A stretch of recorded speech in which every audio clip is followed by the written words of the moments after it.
the story of Emmanuel Nwude, who carried out the biggest scam in Nigeria.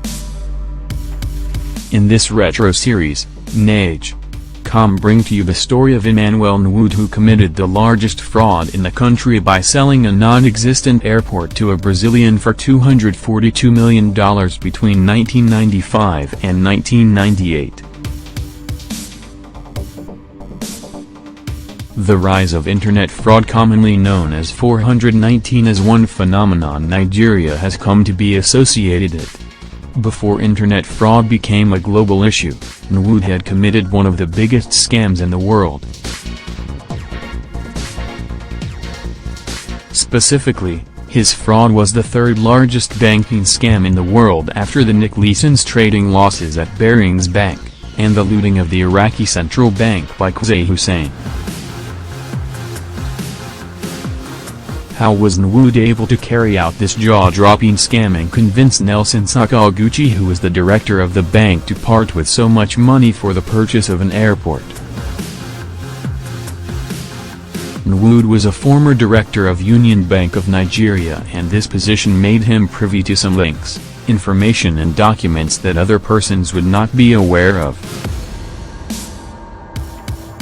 He impersonated the then governor of the Central Bank of Nigeria, Paul Ogwuma, and connected with Sakaguchi, informing him of a mouth-watering deal of Nigeria's plan to build an airport in Abuja. Emmanuel Nwude carried out one of the biggest banking fraud in the world. Nwude, pretending to be the Central Bank of Nigeria governor, told Sakaguchi that he stood a chance of pocketing $10 million commission when the deal passed through. Sakaguchi paid $191 million in cash and the remainder in the form of outstanding interest. Nwude's accomplices were Emmanuel Afolu, Nzaribikali, and Obamosakwu, along with the husband and wife duo, Christian Ichukwu Enijimba and Amaka Enijimba, with Christian later being assassinated. The criminal gang was able to convince the director of the Brazilian bank to part with the money. How did Sakaguchi find out he was a victim of one of the largest scam in the world?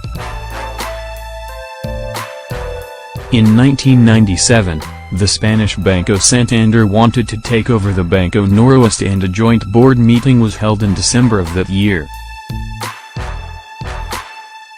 Officials of the Spanish bank noted that half of the Brazilian bank's capital was at Cayman Islands unmonitored.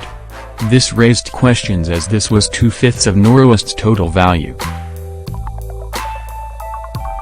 Investigation began and was carried out in Brazil, Britain, Nigeria, Switzerland, and the United States. Although the sale of the bank still went on as the owners of the bank paid $242 million bill, the NAC still collapsed in 2001. The birth of the EFCC. In 2002, the then president, Olusegun Obasanjo, saw to the establishment of an anti-graft agency, the Economic and Financial Crimes Commission, EFCC. Nwude's fraud case, one of the first to be investigated, and in 2004, all members of the gang were arraigned before an Abuja High Court on 86 counts of fraudulently seeking advance fees and 15 counts of bribery related to the case. Although they pleaded not guilty, they were warned not to attempt to bribe court officials, as it was suspected that money was going round.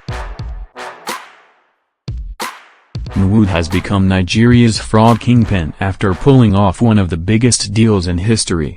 In 2005, Amaka confessed to helping Enijimba and was asked to repay $25.5 million and also sentenced to 2.5 years in prison. Nwude attempted to bribe Nuribadu, the then chairman of the EFCC, with $75,000 cash, but the latter refused, and Nwude was charged with attempted bribery as well as attempt to kidnap a prosecuting witness. Following Sakaguchi's witness, Nwude finally pleaded guilty and was sentenced to 5 concurrent sentences of 5 years and was also asked to pay $10 million fine to the federal government. He was released from prison in 2006 and filed a case to reclaim his assets, insisting some of them were acquired before the criminal act. He has so far been able to reclaim $167 million. Aftermath. A land dispute in the town of Ukpo in the Juniko-Faya area with Abagana community turned bloody when over 200 men invaded the community, killing 4 policemen and the security guard at the construction site in 2016. The Anambra state government fingered Nwude as the ringleader and he was subsequently arrested and arraigned on 27 charges including murder and terrorism. He is being held at Awka prison as the court case is still on. While Nwude's criminal exploit was not the first in the country, it signified the rise in international financial crime and popularized the advanced fee fraud syndrome with Nigeria's name associated with it.